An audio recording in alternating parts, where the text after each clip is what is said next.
ఒకానొక మ్యాగజైన్లో ఒక విషయం వచ్చింది. శ్రీరంగం గుళ్ళో ఒక ఆయన పడుకుని రాత్రి నిద్రపోయాడు పొరపాటున. నిద్రపోతే తెల్లవారుజామున చీకట్లో పూజ చేయడానికి వస్తాట విభీషణుడు. వాళ్ళు అక్కడ ఉన్నటువంటివి కొన్ని పువ్వులు అవి పట్టుకెళ్లడంలో ఈ వీణ్ణి కూడా బుట్టలో వేసి పట్టుకుపోయారు. అంటే వాళ్ళ పర్వతాకారముల ముందు ఈయన చిన్న కీటకం పట్టుకెళ్ళిపోతే ఆయన్ని కాంచనలంకకు పట్టుకుపోయారు. పూజామందిరంలో పెట్టారు ఆ బుట్ట. విభీషణుడు రామపాదాలని అర్చన చేస్తున్నాడు. అర్చన చేస్తూ బుట్టలో చెయ్యి పెట్టి తీస్తే ఈయన వచ్చాడు.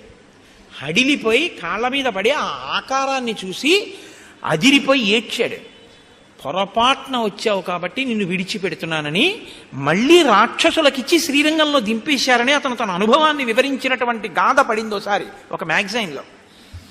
అయితే మన దౌర్భాగ్యం ఏమిటంటే ఇలాంటి వాటికి వేటికి తగినంత ప్రచారం ఉండదు. అక్కర్లేనివి, అనవసరమైనవి, పనికిమాలిన వాళ్ళ మాటలు పెద్ద పెద్ద అక్షరాలతో వేసుకుంటాం. మనం ఆ స్థాయికి వచ్చేసాం. కాబట్టి ఒకానొకప్పుడు ఇప్పటికీ విభీషణుడు ఉన్నాడు అనడానికి రుజువులు దొరికాయి. మనకేమిటంటే మన పురాణంలో చెప్పామన్నారు అనుకోండి, మనం నమ్మం.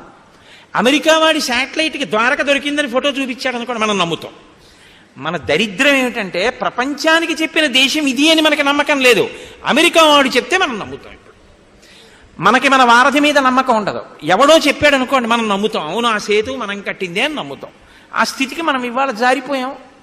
ఈశ్వరుడు మనను అనుగ్రహించి మళ్ళీ పూర్వ సంస్కారం ఇవ్వాలి అని మనం భగవంతుణ్ణి ప్రార్థన చేయవలసి ఉంటుంది.